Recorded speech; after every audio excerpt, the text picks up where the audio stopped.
We are joined in studio by André Durocher, and if that name seems familiar, if you've been around Montreal long enough, you may remember André Durocher used to be with Montreal Police, but only for a little while, only for 34 years.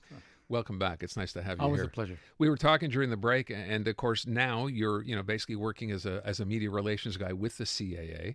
And the terrible story this time of year, it's a shame you have to come around to talk about bad stuff that goes on, but the reality in Quebec is, and it's been that way, I'm sure, for a long, long time, starting with Saint Jean Baptiste and through the next few weeks and through the summer break, this is the deadliest time of the year on Quebec roads. Yeah, and it's also sad that probably around Christmas time we'll be talking about drinking and Yeah. driving. So, yeah, probably the reason is because a lot of people will go on the road, and sometimes, we've the weather we've had so far is not that good. So, if in the next couple of days, if we have nice weather, what happens is people's minds are on vacation before they actually are. Yeah. So, when you're driving your car, I always say, you're not on vacation until you've arrived. And also, there's something interesting about vacation. We call it a vacation, but I know a lot of people that look forward to their vacation being over in order to go to work to get some rest because they try to cram all those activities in a short period of time, just like during the holidays. Because I was going to stop you to say, someone who wants a vacation over to go back to work? Really? I don't know anybody Well, like some that, people but- say, I'm so glad to be back at work because at least I can breathe a bit because Yeah. some people will go and cram a lot of activities. Sure. They try to see a lot of people. And also in the province of Quebec, this year there was a survey by CAA-Québec. 57% of Quebecers say they want to spend their vacation in Quebec. We all know the situation south of the border. So that means more people on the road and more, I would say, opportunities or situations for potential So, collisions. look, the obvious ones are, drinking and driving and whatever. And we know that's a problem. It seems to me, and I mentioned this a little while ago, I've never heard so many stories, literally day after day, it seems, over the past month or two, of so many people getting caught, not just speeding, but excessive speeding. Guys doing 160, 170. I think they got a guy last week doing 190 somewhere. Yeah. So clearly, I mean, you got to hope that's not a family heading on vacation anywhere, but still, those people are on the road, making it more dangerous for everybody else. Yeah, I would say in Montreal we're protected against that with our potholes. Yeah, well, yeah. That's But once you get on the highway, it's a different story. That's a different situation. However, given the fact, yes, speeding, drinking, driving, but also I would say, well, in the Montreal area, and not only Montreal, everywhere, there's so much work everywhere. People are stuck in traffic, and it seems that like there's an accumulation of frustration. I was watching just last week. I was on Sherbrooke Street, and in order to do a 1.5, 2 kilometer stretch, it took me 2 hours, and I could see people pulling U-turns, doing all sorts of crazy Welcome stuff. to the club. Yeah. Yeah, exactly. Been there, done that. There's a lot of frustration, but that's again in the city. People are going to do dumb things because you're trying to understand why you should take that long to go that far, which is not very far at all. But when people, you mentioned one thing, I think I heard this the other day as well. So let's say you're on vacation, you're driving the car, you've been in the sun all day, you get back in the car, you don't realize that sun has taken a bit of a toll on you as well, right? So you're already kind of tired, you've been sitting out there for 2 hours, you have a drink, it doesn't take much. Oh, no, Right? and drinking, it's interesting you mentioned that. For those of you who are at home on a sunny day, and if you're not going to take the road or drive or anything, stay in the sun all day and just have a beer or a glass of wine, and you'll see your head is probably going to buzz. Yeah. And that means, and you're not at 0.08 at that point, but nevertheless, you are still impaired. So when we talk about the number of accidents going up over the next couple of weeks, right? It's primarily, is it speeding? What do you know is the cause? What do we look at? Speeding is always the main one, and actually, they just police forces from across the province made operations, and they gave over 10,000 tickets just for speeding out of 13,000 tickets. And it's funny. Yesterday, I was doing an interview regarding in Ontario. They're planning on raising the speed limit to 110 kilometers, and they were asking me, "Is it a good idea, a bad idea?" I say, it's hard to say because you have to analyze a lot of things. Because how could you, on one hand, say that speeding is the main cause of collisions or one of the three main causes, and if asked, because the government and everybody, the role is to try to improve road safety record Right. and make our roads safer, and because we want to make our roads safer, we'll increase the speed limit. It's a bit, Except we all know Yeah. that nobody does the speed. When I say all, I mean most people, drive down the Ville Marie. The speed limit is 90. No one's doing 90 on the Ville Marie. try to carry. Or maybe it's 70.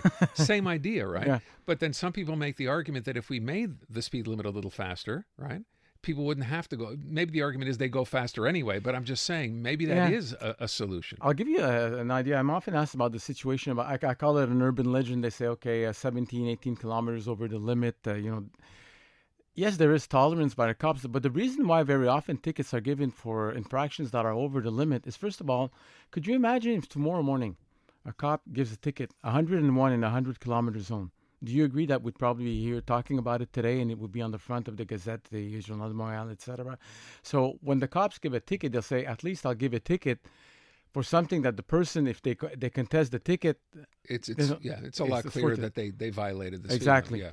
Although again, if you made the speed limit a little bit higher, maybe people are going to come back to the same point. Wouldn't have to go any faster than the limit. But that's not happening anytime soon, I'm guessing. Not in Quebec, but Okay. what I would say, the best thing for those who are wondering, while Ontario's doing it, why don't we do it? I would say let's wait a year, 2 years, and see did it have any impact. And if it had no impact or even diminished, so be it. And you have to think, when you do those types of measures, what's the objective? Is the objective to improve fluidity, or is it to improve road safety? And that's a decision for governments to take. Do they go hand in hand, though? I guess, and that's what we'll find out after a year or two when Ontario does this, right? Same thing with the photo radars that they put. They decided to remove them. They say, is it a good idea or not? I said, if there's no impact on the road safety record, that means that we're not, it's fine, or that we're not in the right place. Aren't we getting new radars? We're getting like 60 of them or something? Getting some of them, yeah. And I remember I was on the commission that made recommendations regarding that. And as long as we respect some very strict rules, for example, if they're in an area that's tough to do any type of radar, La Fontaine Tunnel. Could you imagine if you didn't have a photo radar and you'd have a cop doing it over there, pulling people over? I mean, it's ridiculous. So also in areas where there are people controlling traffic controllers, these poor people, I mean, they're there to protect you. So we should look after them. Listen, be safe if you're heading out there. Respect the speed limits. I know some people say roads in Quebec are a problem. Clearly, they are, not just in the city, but in other parts of the province. I know there are bad roads in a lot of places. It's probably better to slow down on roads like that as well. Listen, before I let you go, I mentioned off the top, you're a former Montreal police officer. You served for 34 years. You mentioned to me, we had Pietro Paletti on during the tragedy that came, of course, earlier in the week in Côte-des-Neiges, talking about a few different things, and a lot of people have come up with ideas for what really happened. So you've seen the video of what happened in that situation. There are some people suggesting police did not act perhaps the way they should have. What do you think as a former police officer? I think that from what I've seen, it seems that they've acted properly. But you know what? I say seems like. I will not make a statement because there's a lot of things. There's different angles. There's stuff. So we have to wait until the investigation is over. But I would say anybody who's, and I've been in a situation, I never had to shoot anybody, but I had firearms pointed at me. Yeah. Until you see when that adrenaline is way up there, I think the most respectful thing for people to do is say, let's wait for the investigation to be over because in the meantime, there's a lot of people, there's a lot of families that are going through a lot of tough times, and I think we should respect them. Now's not the time to be talking about that. By the way, do you know if the female police officer, the one who was injured, is still in hospital, has been released? Any idea? We've not heard. I have no idea. Okay. Let's hope for the best that she gets better and, her life was not in danger anymore. That's a good thing, but I don't know if she's out of the hospital. What were you thinking when you were watching this, when you saw this going on?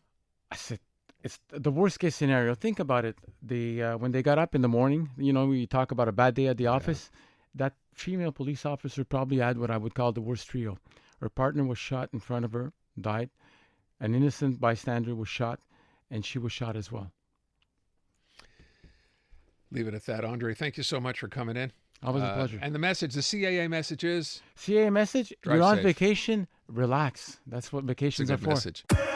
Close your eyes, and you can hear the entire world come alive. 2026 FIFA World Cup is on, and you can stream it all live on TSN Radio. From the opening kickoff to the final celebration, every match, every moment. Listen to FIFA World Cup on TSN Radio. Gives Canada the lift off. Available on iHeartRadio.